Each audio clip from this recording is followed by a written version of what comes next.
back to Blue Friday 2020. Yes, number 6. We're on 6, 7. I don't know. 5. I don't even know what 5, that is. 6. 5. We're on number 5. No, I think it's 6. Doesn't matter. It's number 6. It's number 6. All right. Anyway, we're on stream 6. I think it's been a day. Yes, guys, we're here with. We're going to be talking with Aquapros today, talking about creating natural and beautiful planted aquariums because we got to give the freshwater guys some love. We love the freshwater. We got beautiful freshwater aquariums, which are on sale for Blue Friday, and there's no one better than Aquapros to talk about that. So that's going to be a really good conversation going on with him. Lots of knowledges for those wanting to get into the planted aquarium. We got giveaways, we got sales. Alrighty, guys, let's get started.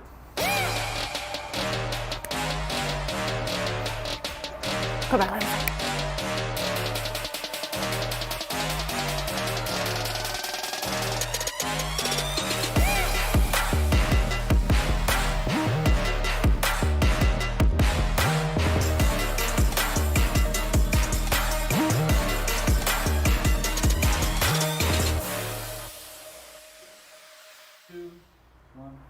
Pump you up. I love that intro, man. I was headbanging, not gonna lie. It actually happened.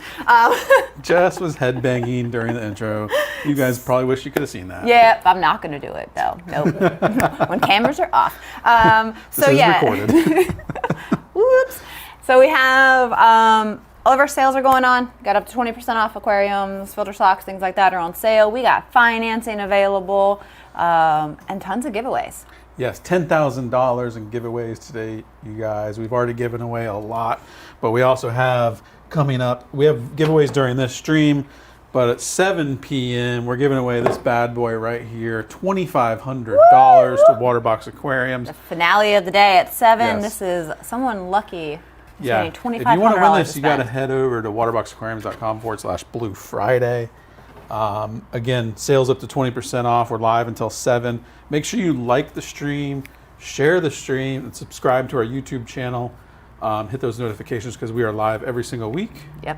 So. And you want to stay tuned through this episode because our giveaways is we've got a AI Prime freshwater and arm, $450 Waterbox gift card, and 2 shirts as well. So some great giveaways. Guys, stay tuned in this. You know, we're going to pick from the comments of people, you know, engaging and being involved in the stream.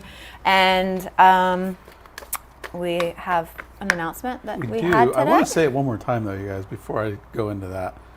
You guys only have till 11:59 p.m. tomorrow to save on a water box. Again, we don't do this. We only put our aquariums on sale once a year.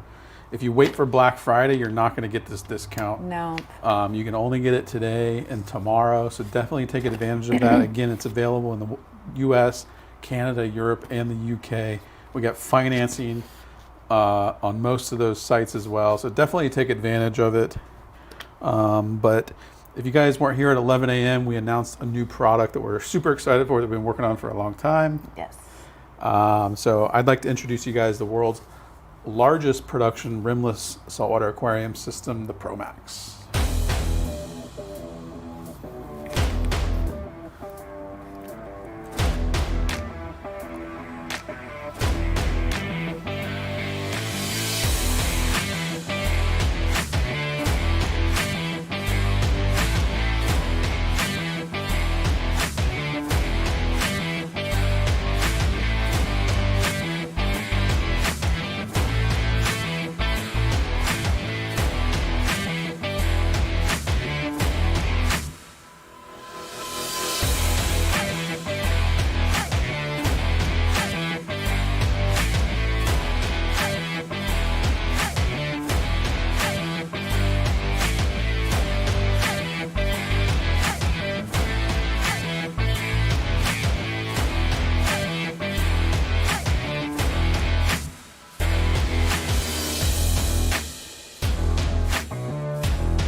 baby.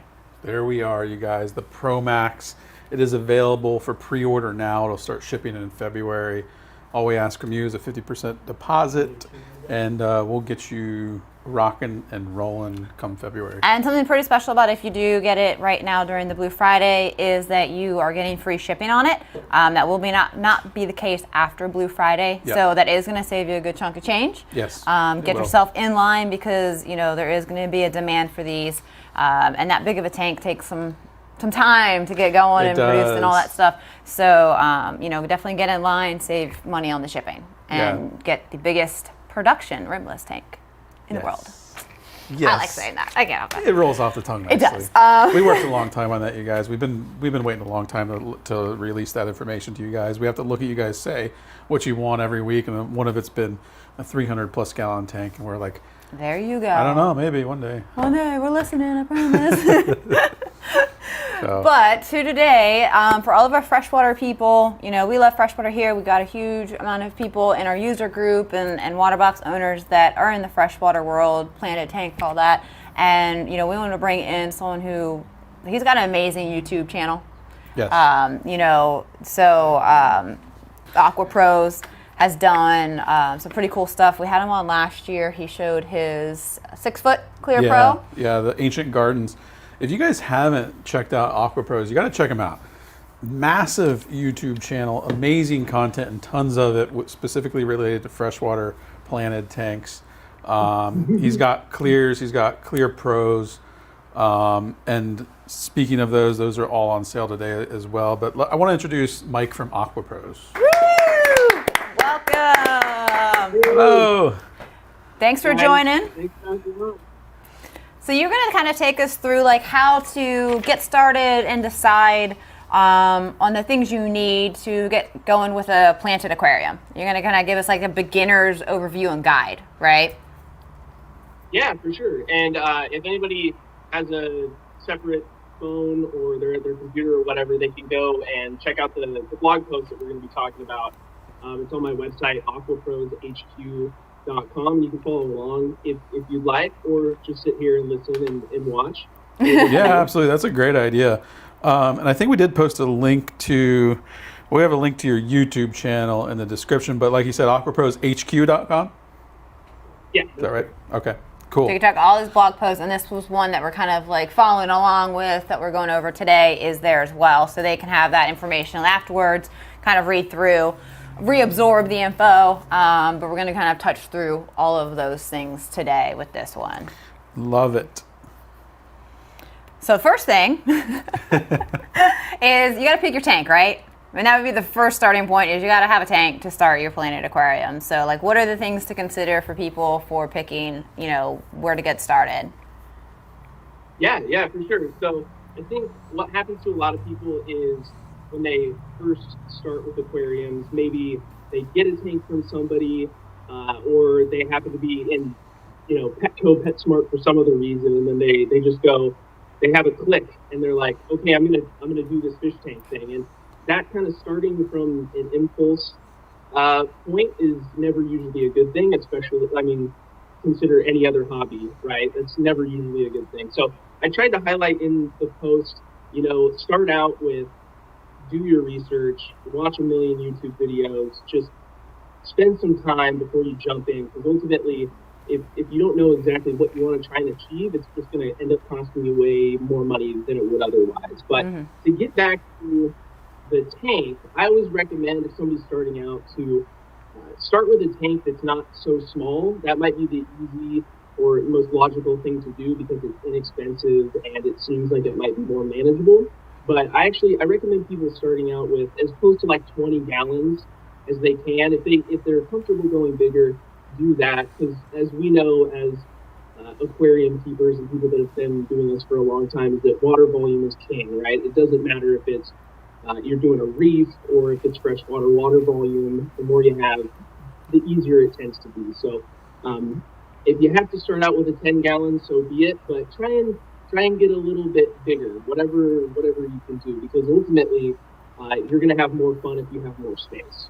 I find that a lot of times if you start really small, you're going to end up getting a bigger one before long anyway, so you can kind of save yourself that extra step in the beginning and go a little bit bigger if you can from the get-go. You're going to not have to buy equipment twice and not set it up twice and all that stuff too. Yeah. Yep. Exactly, yeah. Exactly. Do you have pictures? And then if So We're trying to get some images up for you, Mike, while you're talking. We can start with the first one. I think, what did he use for the build that he's going to be showing? the 20 clear. The 20 clear? Yeah. Yeah, So he's you kind started. of he kind of follows through it with the Right. empty to substrate aquascape. So here's the one you started with. It's the clear 20, and you're going to kind of show the progression, and we're going to talk through the steps on here. So this is the choosing your tank. Next one you say is pick your substrate. Yeah, and just to clarify this example, it's not perfect here. This is actually a 6 gallon. Okay. So it's a lot smaller than a 20, but just due to the Representation picture. The fish, I know it looks big, right? The fish room is totally taken apart right now. All of my big tanks are, I mean, you guys know, but maybe the people that don't, aren't in the group, right? They don't know. I'm totally redoing all the tanks in the fish room. So a bunch of the 3620s are going up, and everything is crazy around me. It looks pretty neat and tidy right here, but see what's behind you guys. But yeah, so if you're, I just assume that when people are starting in freshwater, they want to go planted because that's kind of the trend these days. But that might not be the case, right? When it comes to plants, I think people maybe have a misunderstanding or thinking it's kind of like when you do a reef tank, right? It's a lot different than doing a normal saltwater tank. But plants don't have to be hard. And so that's one of the things I try and highlight in this. But getting back to substrate, there's a lot of things you can put in your freshwater tank. You can do sand, you can do plain gravel. Those work out fine even for plants, but it takes a little bit more. You have to wait longer for that substrate to grab onto organics that in turn turn into nutrients for your plants. So I always use what is referred to in the freshwater hobby as an active substrate. And so that's going to kind of bring your hardness of your water down a little bit, but then it also has nutrients in it that are ready for the plants. So that's something that I always use. I used to use dirt, right? And that's something that I mentioned in the blog post, but I don't recommend somebody who's just starting out to go straight to dirt because, as you can imagine, it's a little messy. Yeah, it's probably easier to get the prepackaged stuff that's meant for planted aquariums, that's in a bag, easy to use, a lot cleaner, especially for if you're just getting started. Exactly. And, I think it's one of those things as you start to pile up all the things that you need for your freshwater tank, especially if you're doing your research and doing everything ahead of time, it can get a little daunting with Oh, don't fall over. Mic down. expensive things to be, but it doesn't have to be. And so once you get your substrate in, then you want to start thinking about your aquascape. And so that's the whole designing of the aquarium. There's the picture there of the hardscape that we did in this tank. And actually, I can take you up here and show you what it looks like now. We'll kind of skip ahead, but putting the ring light up there. So, Mike, this is the actual clear 6 that we just showed in that picture. Yeah, exactly. Very cool. All right, so you're escaping it. You got your rocks and your driftwood. Mm-hmm. And when it comes to like rocks and driftwood and escaping materials, a question that I get a lot, especially from people that are brand new, are like, well, how come I can't just go out and find rocks or find driftwood? And the answer to that is like, you totally can. There's more to it than that. You can't use everything, especially when it comes to wood, like just driftwood you find laying around, or wood in any other terrestrial environment. There's things like sap in there. You got to do a lot of pre-treatment, so those things are getting ready. So I always recommend just going with the stuff that you know is aquarium safe and ready and meant for aquariums. Choose wisely, otherwise it's going to be a lot harder in the long run to use it, make sure it doesn't, mess up the water and all that stuff. So, Mike, would you suggest that you primarily want to go look for like a source that's what they do is they sell aquascaping materials that are picked out, already and have been treated or so on and so forth that make it a little bit easier? Yeah, exactly. There's tons of places where you can get all these seemingly niche items, right? There's tons of retail stores. A lot of these materials you can even find on Amazon. If you have to go that route. Yeah. And so, in regards to that, people ask me all the time, what kind of wood should I be using? What kind of rocks? Because there's so many types. And so in the post, I kind of broke it down to cover, I covered some of the different rocks, dragonstone, series stone. Those are the typical ones. I see some shots here. There's a you guys. So this is series stone. Hey, Mike. You're getting I a don't little know muffled. if is your hand covering anything on your phone because you're hearing kind of muffled sounding. Oh yeah, totally. Because there we go. you see my new gimbal that I got yesterday died already. So. Oh, that's why it went. Just winging it. All right. Hand holding at this point. Okay. All right. That's the beauty of being live. All right. Sorry. Interrupt. Back to it. Yeah, no. And then you have stuff like dragonstone. So this is such a pretty cool stone that's really popular. All this stuff you're going to find super easy if you look for it. And actually for beginners, something that I've learned throughout the years of aquascaping tanks is that the more wood you put in an aquarium, the more issues you might have, just because there's that additional organic component that's breaking down over time. So I don't know if there's an analogy in the saltwater or the reef world like that, but that's something to keep in mind. And you can create a really cool aquascape that doesn't have just like wood and crazy stuff everywhere. You can make a really beautiful scape with just a few stones and a few plants. You just have to find an example, of something you're looking to try and build. So, yeah. What better resource than going to AquaPros YouTube channel? See some great examples for sure. So, they got their tank, scaped with maybe a little bit of wood, some rock, the substrate. What are some good beginner plants for them to look into? They're going to be a little bit lower maintenance and easy to keep. Yeah, for sure. So, Anubias is the name of a plant that you'll hear a lot if you get into fish keeping freshwater tank. There's whole sections of plants that are called low tech, right? And so you can find this just by going and searching on YouTube, low tech aquarium plants.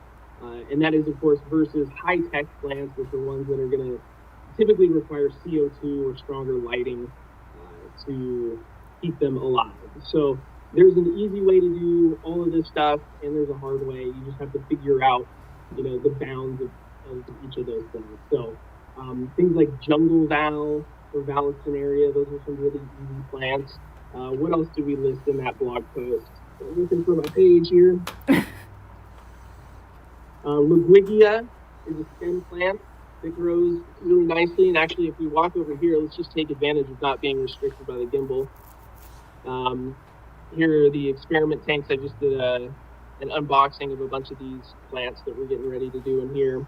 And then we have good old Marimo moss balls. I don't know if I have any of those, but beta people know what those are. They're just little green algae balls that look really cool. So they are pretty cool. They are cool, yeah, I like those. All right, so once you kind of picking out like some plants that are easy, of course, I guess some kind of equipment would be rather important before you even get to that point. But what are some key things that people need to consider for, say a low-tech planted aquarium for equipment that they would need? Yeah, it's really simple. Basically, if you're going the low-tech route, you need two things. You need a light, and then you need a filter.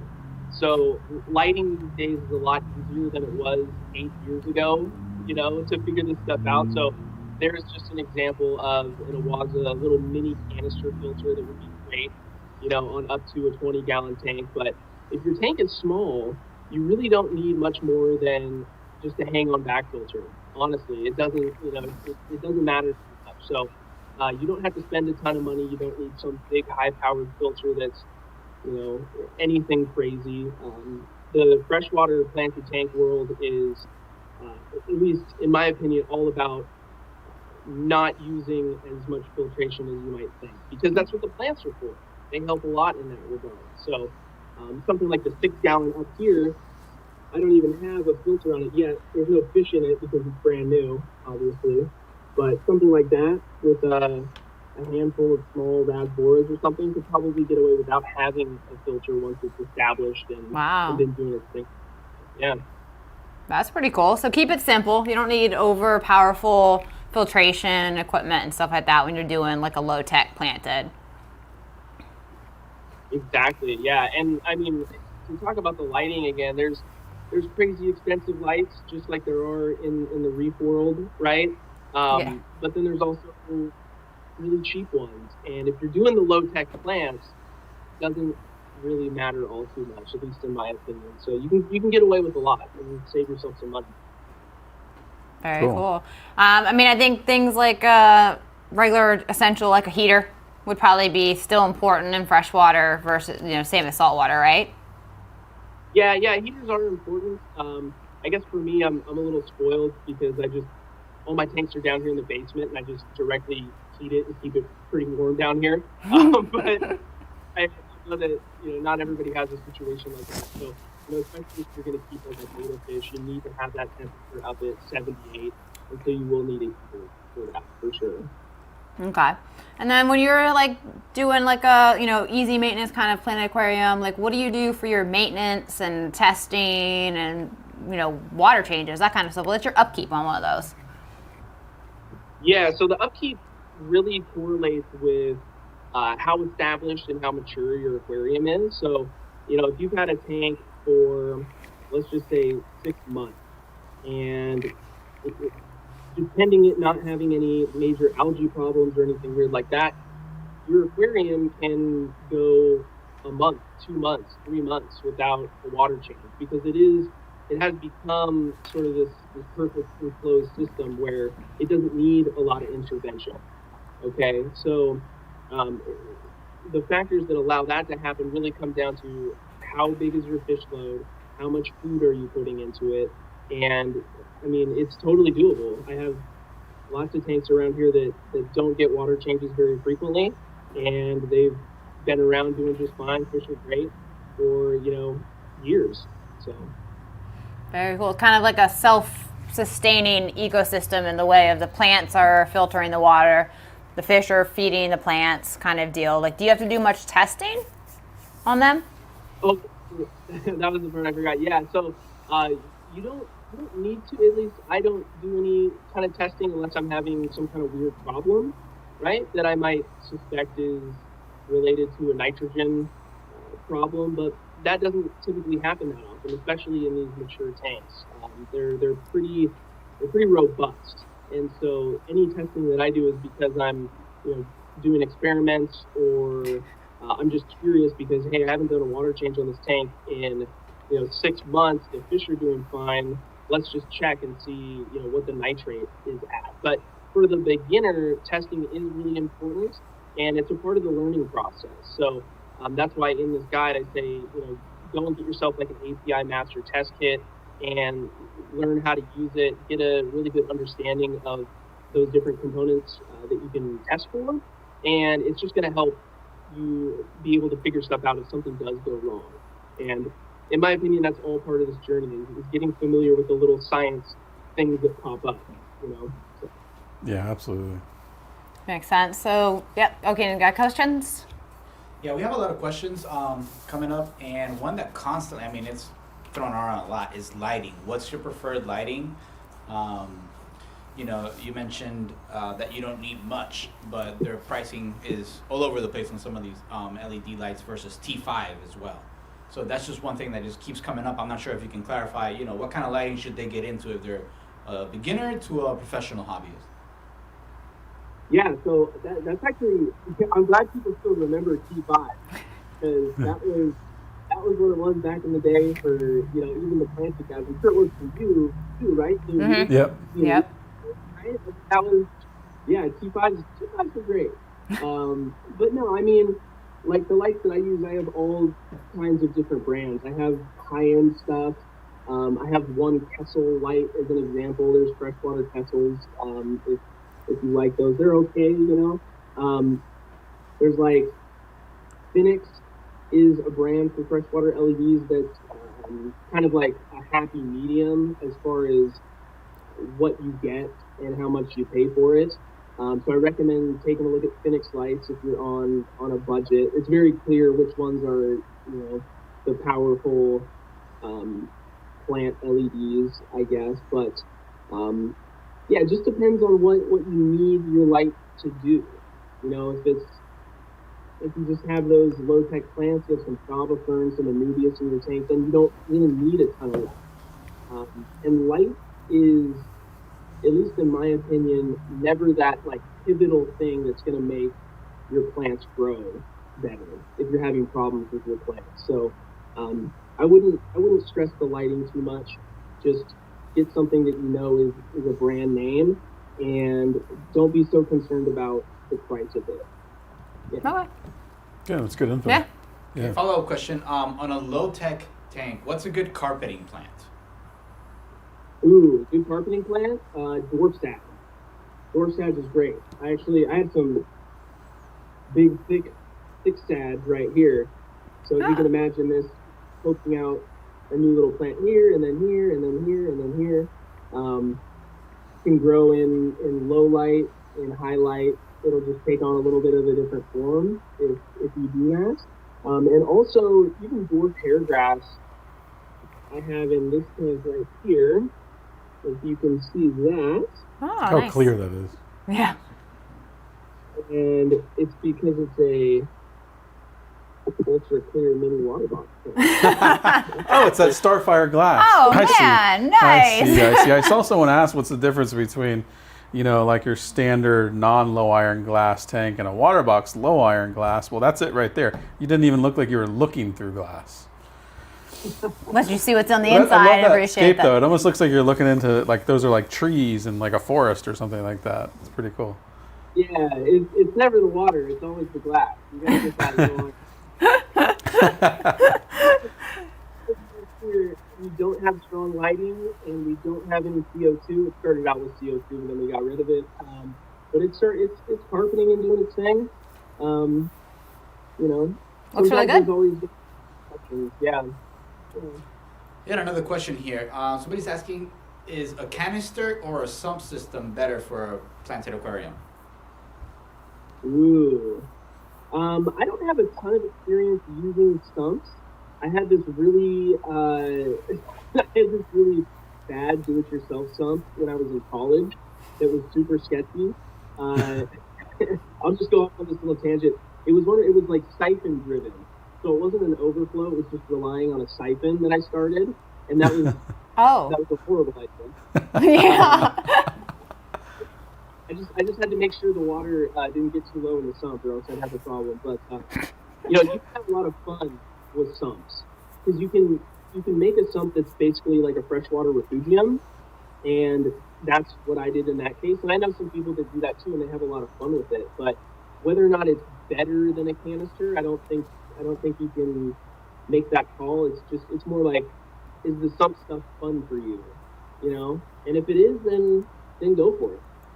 Yeah, that's a good way to explain it. Yeah, excellent. I think that's a great point. You got to have fun with it.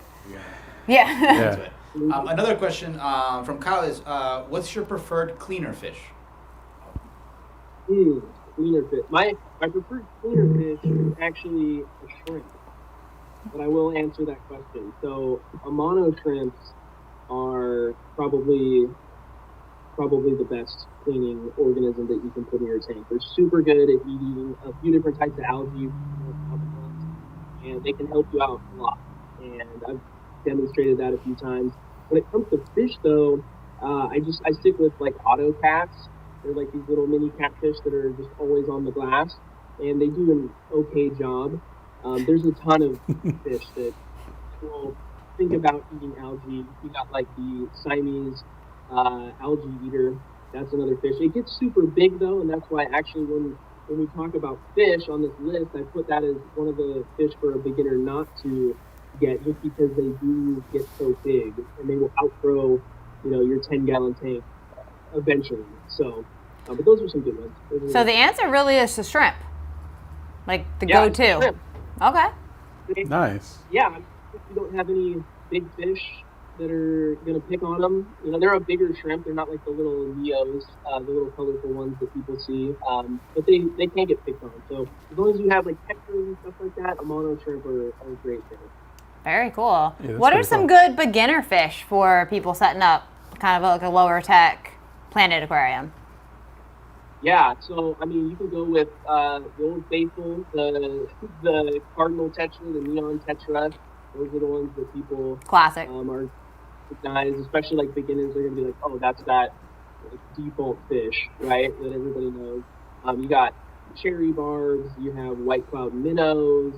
I mean, there's guppies, right? I mean, there's a bunch of different kind of cool guppies to get, and all those fish will mix together and do fine. Even if you want something bigger, go with, look at the rainbow fish. There's a million different kinds that are really cool, and they're going to get along fine with those smaller fish. So. Rainbows are beautiful, especially a little bit bigger of a freshwater Yeah, I tank. love those. They are gorgeous. They come in a lot of really nice colors, and they get some good size to them too, and they'll just be very active. So that's a good choice for a bigger planted aquarium for sure. Cool. I think that's, yeah. So now you kind of have a good guideline on, if you want to get started, things to consider, especially if you're going with smaller, some good fish to go with and easy plants. Do check out AquaPros blog post, because it's going to kind of put all that in more detail for you. Right, at your fingertips there. Check out all his videos he's done on all his builds from small to big, like beautiful scaping. Right, If you haven't seen the Ancient Garden, so cool. I know, that is one of my favorite all-time freshwater tanks. Again, we gave you guys a high-level overview here of starting a freshwater tank, but if you want the ultimate resource for that, head over to AquaPros YouTube channel, because he's got it all. You're going to get all the information there, big to small, really cool ways to do it all. Yeah, absolutely. So, again, Mike, we appreciate you coming here and spending some time with us and talking to our viewers. Yeah, thank you so much for joining. Yeah. Yeah, thanks for having me, guys. I wish I had those tanks done so we could look at some bigger stuff, but we'll have to just do it next time. Yeah. Everyone will just have to subscribe to your channel so they can watch it whenever it comes out. Yeah. All right. Alrighty. Thank you, Mike. Thanks, Mike. We'll talk soon. Okay. Alrighty. All right. Good stuff. We got to give the freshwater guys some love. Yes. By trade, I'm been a saltwater guy, so I love doing those though, because I always learn something. Because I kept freshwater, as when I was younger, but it's been some time since I really kept it actively. Yeah, and we've done a couple small builds here or there, but we just haven't kept anything as extensive. I think that's coming in this year. You're going to see us hopefully gearing towards a little bit more freshwater, some cool stuff that we're able to do with builds. But we leave it to the experts for that kind of stuff right now, for all the information and things that we haven't covered. I know, and that's why we brought Mike from AquaPros on here, because he does his builds primarily with Waterbox clear tanks. So if you guys aren't familiar, we have a number of freshwater rimless tanks. So we have the Clear Mini, the Clear, and the Clear Pro, all of which are on sale today. Yes, Clear Mini is actually 20% off, is the ones you saw there in the So from 6 gallons all the way to a 6 foot, a little bit of everything. Some really beautiful cabinets go along with it. So, some great starting point to inspire you towards something beautiful with the freshwater. Yep. Cool. All right. So we're going to give some stuff away. All right. We got the shirts first. We are ready for the shirts. All right. 2 shirts to give away and a drum roll. Lindsay Pelfrey and Jason Reed. Congratulations. Congratulations, I am guys. so sorry. I should not be reading names. I'll try the next one. Okay. I'm not good at this. I might butcher it too. Congratulations, guys. So what are we doing next? A freshwater prime and a light arm? We can do that one. Well, the gift cards always last. I feel like we need a drum roll soundtrack. We do. We do. I will work on that. Yeah, Okay, well, there's we an- want to make it coming even more soon. complicated for you Coming guys. soon to a Waterbox show near Let's add a you. soundboard to it too, and then Brian will handle it. We're not asking too much. No, not at We all. gotta share some pictures of what we got going on back here so people can understand. I know, With I do. I meant to yeah. post one. You guys, I'm going to post a picture of our production studio that's just over here, so you guys can see it. I'll post it The on our intricacy Instagram. of the number of buttons and lights and things that happen over there. Yeah. And we're only about 4 weeks into using this brand new system, so I think we're doing pretty good, though. Yeah. I mean, all things considered. Learning curve, So, you know. Let's give away a light. All right. And it is. Really? Did you do that because I said I was going to pick it? Come on, you can do it. Shoot. Chu Zhang. I don't know. I'm going to go with that. Congratulations. Congratulations, my friend. All right. Congratulations, Freshwater Prime and Arm. Did you guys plan that? I have nothing to do with this. I'm just up here. All right. Anyway, All so I think we're slightly getting delirious at this point. We are. We are. I had a coffee to try to boost myself up, and I think it actually just made me I'm on worse. Monster and number 2. Oh my god. I think it's close to time for tequila. Yeah, we're gonna have to. Yeah. Happy hour. yeah. It's 5 o'clock. So Is now, it 5 o'clock? like, Oh, definitely. Definitely. it's all going downhill We're from spiraling, here. you guys. We got 2 more streams to get through. We're losing it. Okay, Yeah. we have a gift card, a $450 gift card.